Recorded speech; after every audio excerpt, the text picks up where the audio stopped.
ভারতবর্ষের বর্তমান সরকার তারা দেশের নাকি প্রভূত উন্নয়ন করছেন।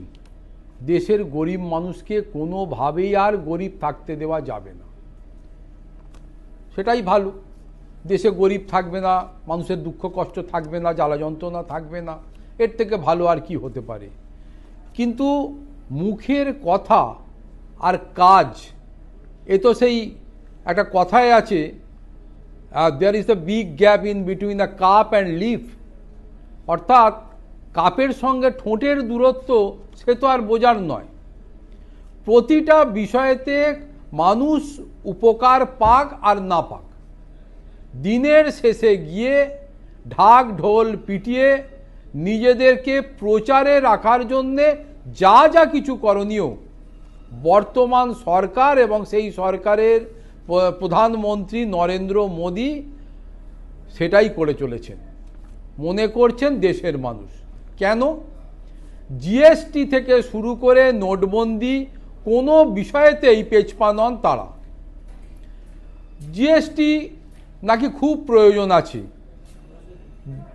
10ই ডিসেম্বর 2024 রাহুল গান্ধী দিল্লির শহর এলাকার বাইরে রুরাল এলাকায় গিয়ে এই নতুন যে জিএসটি চাপানো হয়েছে সেই জিএসটির কি কি ফায়দা মানুষ পাচ্ছে, উপভোক্তাই বা কি পাচ্ছে, আর বিক্রেতা দোকানদাররা তারাই বা কতটা লাভবান হচ্ছে, এটা জানবার চেষ্টা করতে গেলেন। ভালো কথা, তিনি দোকানে বসে বসে গ্রাহকদের সঙ্গে কথা বলছেন, বিক্রেতাদের সঙ্গে কথা বলছেন, বোঝার চেষ্টা করছেন যে এতে লাভ কি হচ্ছে, দরদামে কি ফারাক হচ্ছে। এর 10 মাস পর 22শে সেপ্টেম্বর 2025 ভারতের অর্থমন্ত্রী নির্মলা সীতারামন তিনি দিল্লির লক্ষ্মীনগরে কয়েকটি দোকানে যান এটা দেখতে যে জিএসটির নতুন ট্যারিফে সাধারণ মানুষের স্ল্যাবে কতটা লাভ হয়েছে কিনা। তিনিও রাস্তায় নেমে পড়লেন। অতএব রাহুল গান্ধী যদি ফুটেজ খেতে যান তাহলে বসে থাকলে চলবে না, তাদেরকেও যেতে হবে। তাতে মানুষের লাভ হতেও পারে, লাভ নাও হতে পারে। রাহুল গান্ধী জামা কাপড়ের দোকানে কাউন্টারে বসে জিএসটির যখন বিষয়গুলো দেখছেন, এর উত্তরে দোকানদার জানাচ্ছে ভ্যাটের চেয়ে, এই যে ভ্যাট দেয়া ছিল, ভ্যাটের চেয়ে জিএসটির কারণে 4 গুণ বেশি ট্যাক্স দিতে হচ্ছে। ছোট ব্যবসায়ীদেরও যথেষ্ট সমস্যায় পড়তে হচ্ছে, তাদের কোনো লাভ হচ্ছে না। এবং রাবার, পেন, পেন্সিল, বাচ্চাদের পড়ার সঙ্গে যুক্ত এই যে সামগ্রীর চড়া দাম, তাদেরকেও তো ভাবতে শেখাচ্ছে যে কোথায় এসে পড়লুম, কোন দেশে বাস করি, যেখানে পড়াশোনা করতে গেলে, পড়াশোনার যে সঙ্গে যুক্ত দ্রব্য কিনতে গেলে চড়া দাম দিতে হয়। তারপরে কি হলো না, এর 10 মাস পরে যখন অর্থমন্ত্রী নির্মলা সীতারামন নতুন জিএসটির সুবিধা কি কি রয়েছে এবং সাধারণ মানুষের জানাবার যখন চেষ্টা করছেন, এ ব্যাপারে দোকানদার ব্যবসায়ীরা তাকে মানুষের বাড়ি বাড়ি যেতে বললেন। সীতারামন গিয়ে খোঁজখবর করতে গেলেন, আমি জিএসটি কমিয়ে দিচ্ছি, দেশের মানুষের অনেক সুরাহা হবে, তারা অনেক সস্তায় জিনিসপত্র পাবেন, এর বেনিফিট মানুষ কিভাবে পাচ্ছে জানতে গেলেন। তখন দোকানদাররা, ব্যবসায়ীরা বললেন, ম্যাডাম আপনি বাড়ি বাড়ি যান, সাধারণ মানুষের সঙ্গে কথা বলুন, এবার সেখান থেকেই আপনি সব বুঝতে পারবেন। 22শে সেপ্টেম্বর 2025 জিএসটি নতুনভাবে লাগু করার ফলে উপভোক্তাদের যথেষ্ট সুবিধে হয়েছে, দাম কমেছে, মূল্যবৃদ্ধি রোধ করা হয়েছে, আনন্দে উৎসবের আয়োজন করার কথা ঘোষণা করলেন দেশের প্রধানমন্ত্রী সরকারের পক্ষ থেকে। যদিও এই আনন্দ উৎসবের কথা দেশের এক শ্রেণীর সংবাদ মাধ্যমে খবরেই যেন আটকে না যায়, এমন আশঙ্কা প্রকাশ করা হয় রাজনৈতিক মহলের পক্ষ থেকে। বলা হচ্ছে যে আপনারা উৎসব করুন, উৎসবের মুখেই আমরা যথেষ্ট হারে জিএসটি কমিয়ে দেবো, সাধারণ মানুষ, গরিব মানুষ, মধ্যবিত্ত মানুষ, নিম্ন মধ্যবিত্ত মানুষ থেকে বিত্তবান মানুষ সবাই নাকি লাভবান হচ্ছেন। কিন্তু উৎসবটা করার যে কথা বললেন সে তো আশা আশঙ্কায় রয়ে গেল। এইবার এই সময়কারে প্রধানমন্ত্রী নরেন্দ্র মোদী অরুণাচল ভিজিট করতে গেলেন। অরুণাচল প্রদেশে গিয়ে তিনি কি করলেন না, অরুণাচল প্রদেশের যে সমস্ত ব্যবসায়ী সংগঠন আছে তাদের সঙ্গে বিদেশি পণ্য হটাও, দেশি পণ্য ব্যবহার করো, দেশি পণ্য আমাদের দেশের সম্পদ, তার গুণমান অনেক ভালো, ঢাক ঢোল পিটিয়ে এলেন। তাতে অরুণাচলের ব্যবসায়ীদের যে কতটা লাভ হলো কেউ সেটা জানে না।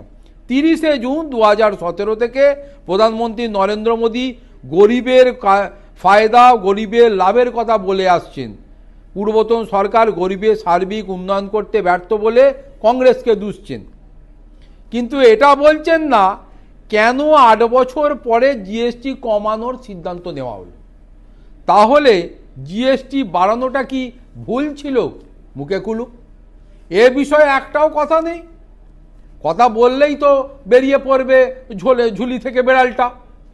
অতএব আমি যদি আজকে ঢাকঢোল পিটিয়ে জিএসটি কমাতে গিয়ে যদি বলি যে আমি মানুষকে রিলিফ দিচ্ছি, মানুষের জন্য আমি এত কিছু করছি, উৎসব করছি, তাহলে 8 বছর আগে যখন আপনারা জিএসটি কাউন্সিল তৈরি করলেন, যখন জিএসটি ওই উচ্চ রেটে বসালেন, তখন তাহলে কেন বসিয়েছিলেন? এর উত্তর তো নেই। এরপরে যখন দেখা যাচ্ছে যে রাহুল গান্ধী জিএসটির বিরুদ্ধে প্রতিবাদ জানিয়ে ক্রমশ চাপ বাড়িয়ে যাচ্ছেন, রাহুল গান্ধীর যেহেতু বিরোধী দলনেতা, অতএব তার কথার কোনো মূল্য নেই।